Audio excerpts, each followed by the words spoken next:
would like to today honor the unique group of men that have earned their place in history for providing that magical elixir known as Seltzer to their customers throughout the past 50 or more years. When you think of Seltzer, you appreciate the very quality it provides, whether it be in a glass with ice cubes or in a cream that combines seltzer, Fox's yogurt, chocolate syrup, and milk. You knew as soon as you took that first taste how special it was, especially because of that bubbling 70 pounds of pressurized water.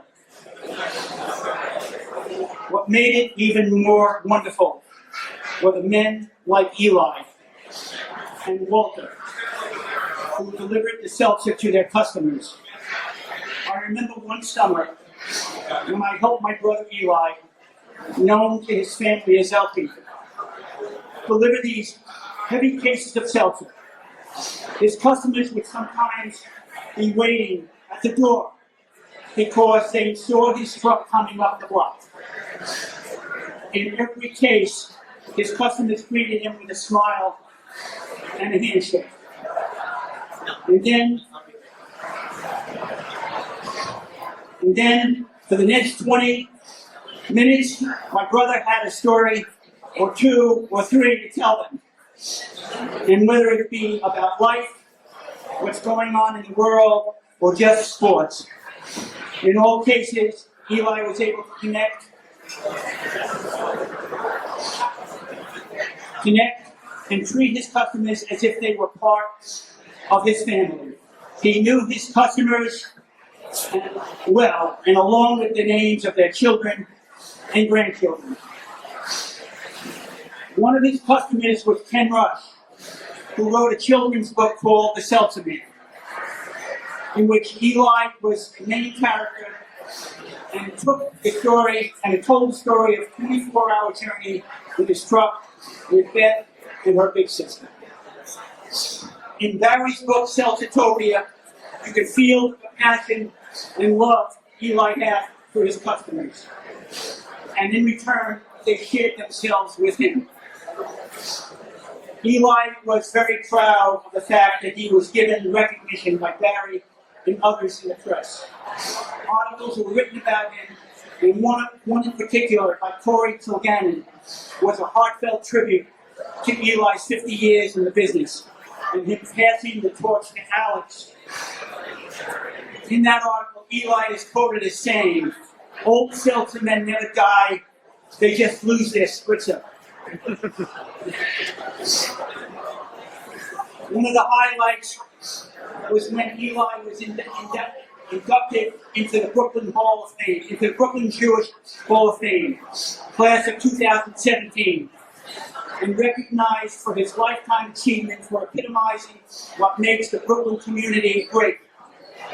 In his acceptance speech, Eli talked about how he started his business, and this is well documented in Barry's book. Near the end of his talk, he brought up this discussion he had with his doctor on why his sister-in-law, my wife here, was stricken with terrible disease, pancreatic cancer, and how he prayed every day for her to get well. He asked why God didn't have mercy on her, since she was so special. The doctor asked how long did his sister-in-law survive with this disease, and Eli responded, 8 years. The doctor told him God did have mercy because the normal survival rate for pancreatic cancer is 1 year. Eli was a unique personality, and I miss him every day. I miss our conversations, and I miss the wisdom, his caring,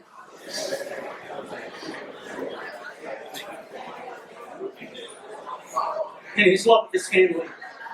So in closing, thank you again. I believe Eli knows this museum will continue his legacy along with the other seltzer men who worked their routes, slept their cases of seltzer, and then shared their stories with their customers.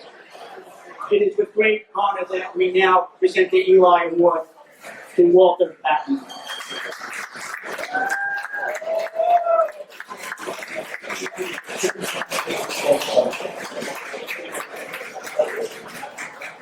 Those were beautiful words. We like Brother Steve. Give him a round of applause again. Thank you, Steve. Eli may no longer be with us, but his spirit lives on. And the Spirit of Eli Award, is about recognizing one of those people who are carrying on that spirit. And the person we're honoring today is Walter Backerman. It is my great pleasure, well, please, to introduce you to Walter and then bring him to the stage. Walter Backerman is the Seltzer man philosopher. I am a custodian of siphons, he once told me. The root, it's an accumulation. The root is the root. It is what it is, and that's the truth. In my book, Seltzertopia, here's how I described him. Quote, Walter Backerman was like a character escaped from a Quentin Tarantino film. Brutally honest, full of chutzpah, with a charismatic power to spin dramatic stories packed with unexpected life lessons.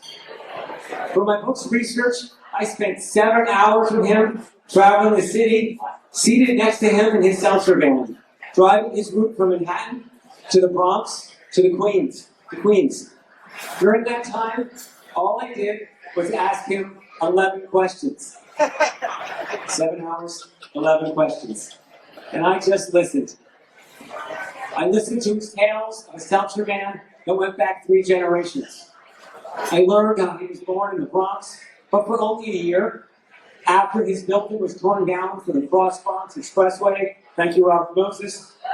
He moved to Queens, where he lived for the last 71 years. I listened to stories about customers, from regular guys to the famous. Most importantly, I listened to the pride he has in his own words, to all who have played custodian for the next generation. Responsible for the bottles, the roots, and the customers passed down from one generation to another. When we had to decide the first recipient of the Eli, it wasn't hard to land on Walter. He represents New York, contains the history of our great city, and he represents a family that has been working its streets, schlepping seltzer for over 100 years. When we told him he would be the first recipient of the Eli, we only gave him 3 conditions. No cursing, don't trash anyone, and only 5 minutes. He said, 5 minutes? I can talk all day. I know. For 7 hours, I know. So afterwards, please go to the Eli table by the elevator to chat with Walter. There's only giving him 5 minutes up here. And ask for his signature and hear those stories. But now, I should also share, just so you know, this is all agreed to, his wife in the front row has 2 signs. One says 1 minute left, and one says 30 seconds left. With Walter's agreement, at 5 minutes, we're going to hear Lou Reed's famous Ed Cream song, only if he's still talking. And that song, like at the Oscars, will get louder and louder. All done with love and respect. It is now with great delight that we've asked Steve Miller to honor the spirit of his brother by presenting this inaugural Eli to Walter Backerman. Walter, please come up.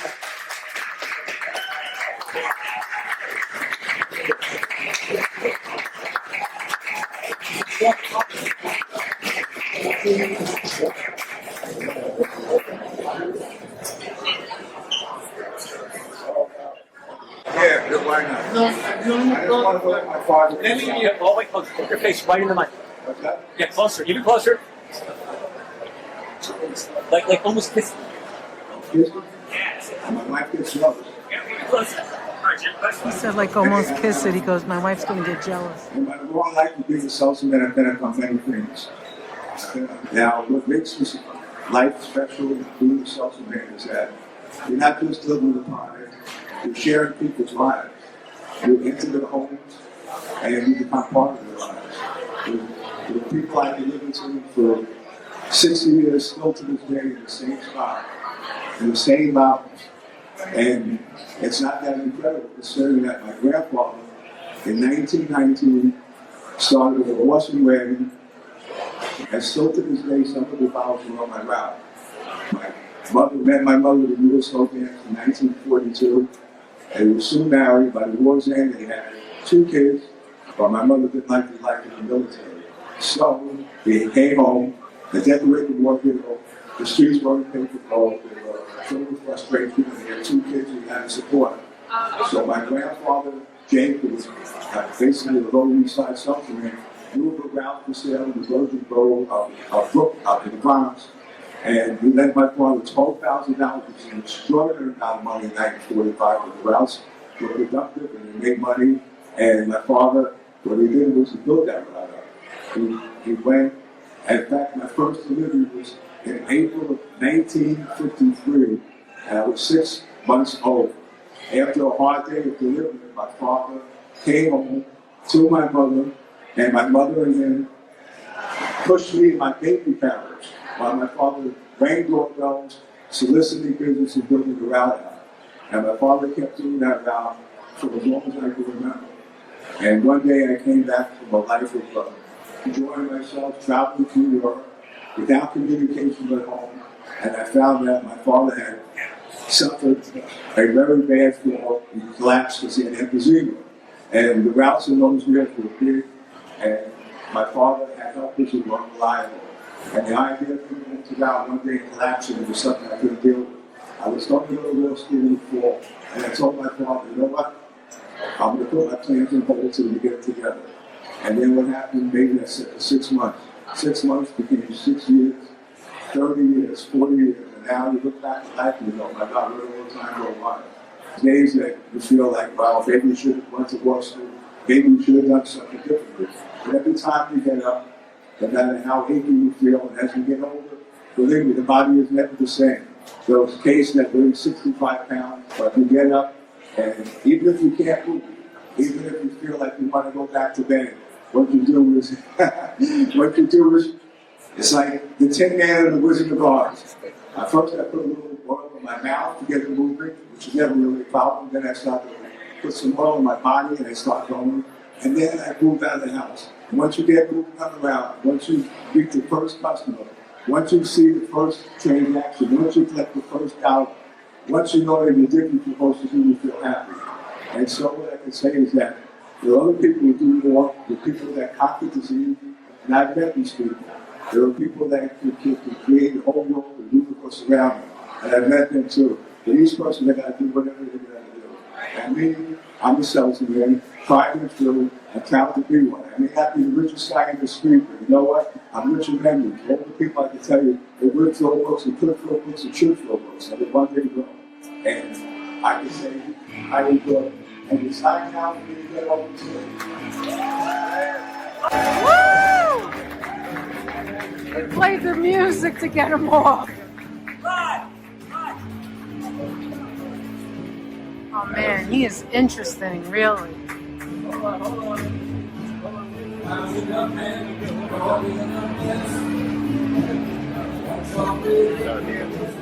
All without a script. Walter Backerman. If that was the first time you heard from Walter, it's the first 5 minutes of the rest of your life. What did you think of that, guys? That was amazing, wasn't it? I'd love to talk to Walter. I think he's some kind of character. He is really something else, isn't he?